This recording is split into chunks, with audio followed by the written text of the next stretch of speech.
ကလေးငယ်တွေရဲ့နှလုံးသားကိုလှပတဲ့ကြပြားတွေနဲ့ပုံဖော်ပေးခဲ့သူဝါထကလာတာဆိုတဲ့တက်ကြီးစာသင်ကြီးကိုတီထွင်ခဲ့တဲ့ပညာရှင်ကြီးတဦးကတော့မြန်မာစာပေရဲ့ငွေချယ်ပွင့်ဆရာကြီးမင်းသူဝံပဲဖြစ်ပါတယ်။ဆရာကြီးကိုတော့ရန်ကုန်တိုင်းဟန်တာဝတီခရိုင်ကွန်းရှန်ကုန်းမြို့မှာကုန်တယ်တွေဖြစ်ကြတဲ့ဦးလွမ်းပင်နဲ့ဒေါ်မီတို့ကနေ1909ခုနှစ်ဖေဖော်ဝါရီလ10ရက်ဗုဒ္ဓဟူးနေ့မှာမွေးဖွားခဲ့ပါတယ်။မွေးကြီး9ယောက်ထဲမှာဒုတိယမြောက်သားဖြစ်ပြီးမွန်မြန်မာမျိုးရိုးလည်းဖြစ်ပါတယ်။ဆရာကြီးရဲ့နာမည်အရင်ကဦးဝံဖြစ်ပြီးငယ်နာမည်ကမောင်လမောင်ဖြစ်ပါတယ်။ဒါပေမဲ့အရက်ထဲမှာအမည်တူတူတွေကဆိုသွင်းကြတာကြောင့်မောင်လဝံလို့ပြောင်းခဲ့ရကနေနောက်ပိုင်းမှာဆရာကြီးစိတ်ကြိုက်ဝါကိုနားတက်ပြီးမောင်ဝံလို့ပြင်ဆင်မှတ်ခေါ်ခဲ့တာပဲဖြစ်ပါတယ်။ငယ်တုန်းကကွန်းရှန်ကုန်းမှာကျောင်းနေခဲ့ပေမဲ့အသက်14နှစ်အရွယ်မှာတော့ဆရာမတ်ကြီးလိုမြန်မာတွေကခေါ်ကြတဲ့ခရစ်ယာန်သာသနာပြုဘုန်းတော်ကြီးဒေါက်တာမတ်ရဲ့ရန်ကုန်စိန်တွင်းကျောင်းမှာတက်ရောက်ခဲ့ပါတယ်။1929ခုနှစ်မှာတော့ဆရာကြီးမင်းသူဝံကတက္ကသိုလ်ဝင်နှန်းစာမေးပွဲအောင်မြင်ပြီးရန်ကုန်တက္ကသိုလ်ကိုဝင်ခွင့်ရပြီးတော့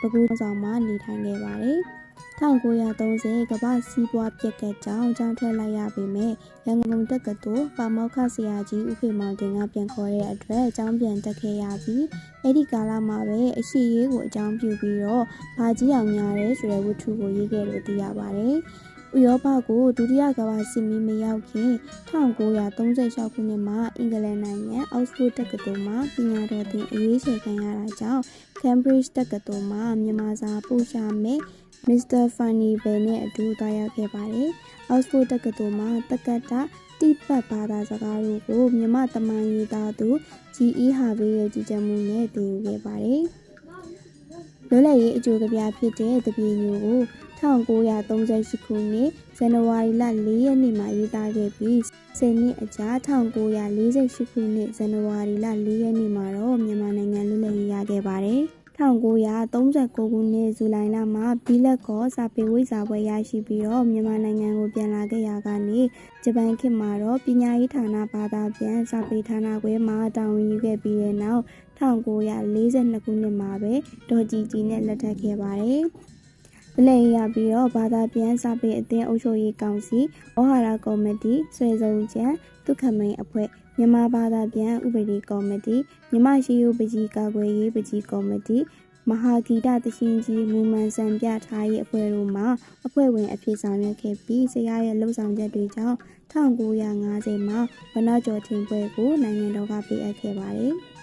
1966ခုနှစ်မှာဝါထကလာတာဆိုတဲ့တက်ကြီးစာသင်ကြီးကိုတည်ထွင်ပြီးတော့မြန်မာနိုင်ငံစာမတက်သူပပျောက်ရေးအတွက်ပြုစုခဲ့ပါတယ်။နောက်ပိုင်းမှာမြန်မာစာပေစီစီရွေးချယ်ရေးဥက္ကဋ္ဌပညာရေးဌာနအရှိခံတေယိုညွန်းနှန်းမာတိကနဲ့ကျောင်းသုံးစာအုပ်အဖွဲ့ဝင်စာပေလုပ်သားဥက္ကဋ္ဌမြန်မာနိုင်ငံသုတေသနအသင်းဥက္ကဋ္ဌအပြည့်တာဝန်ယူပေးရပြန်ပါတယ်။ဆရာကြီးရဲ့ထင်ရှားတဲ့စာပေလက်ရာတွေကတော့ဘာကြီးအောင်ညာတဲ့ပြင်းမငုတ်တို့မြန်မာစာမြန်မာမှု950ဇက်ပင်လေဒီယာမင်းကြီးရေချမ်းစင်တက္ကသိုလ်မြန်မာအပိဓာန်9ပိုင်းမောင်ခွေးဖို့ကြပြများစတဲ့စာအုပ်တွေအပြင်ကြပြတွေထဲမှာဆိုရင်လည်းတပြေရိုရွှေခဲကျက်တူ၍တပြေသီးကောက်ဥပုပ်ဆောင်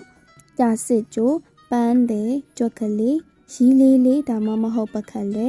နက်ခတ်ပွဲတူတူရေဝါဝမ်းနေပါကြောင်းစတဲ့ကြပြတွေကတော့အင်မတန်ထင်ရှားတဲ့လက်ရာတွေပါ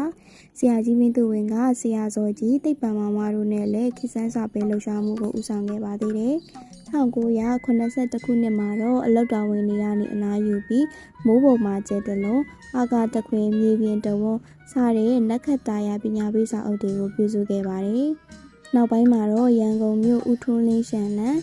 တပည့်ညိုအိမ်ရှိကကင်းတဲလေးမှာစွတ်ကျဲလေးဝစ်ပြီးပညာမာနကင်းကင်းနဲ့အမြဲနေထိုင်တတ်တဲ့ဆရာကြီးမင်းသူဝင်းက2004ခုနှစ်ဩဂုတ်လ15ရက်နေ့အသက်65နှစ်အရွယ်မှာကွယ်လွန်ခဲ့ပါတယ်။ကွယ်လွန်ချိန်မှာတော့ဇနီးတော်ကြီးနဲ့သားတွေဖြစ်ကြတဲ့ဦးဉဏ်စိုးဦးထင်ကျော်မြန်မာနိုင်ငံရဲ့နဝမမြောက်သမ္မတနဲ့သမီးတော်ထားရှိုတို့ကျန်ရစ်ခဲ့ပါတယ်။ဆရာကြီးကတော့ကွယ်လွန်သွားခဲ့ပြီမဲ့လို့ဆရာကြီးရဲ့ကြပြတွေစာတွေကကျမတို့ရင်ထဲမှာဆွဲကြံရည်နေသေးပါပဲရှင်။စာပေမိတ်ဆွေတို့ကဆရာကြီးမင်းသူဝင်းရဲ့ကြပြတွေကမှတ်မိနေတဲ့စာသားလေးတွေရှိရင် comment မှာရေးခဲ့ပြပါအောင်နော်။ ဒါဆိုရင်နောက်တစ်ပတ်မှာနောက်ထပ်ဖန်တီးသူတွေရဲ့အထုပ်ပတ်တိနဲ့အတူပြန်လည်ဆုံတွေ့ကြပါမယ်ရှင်။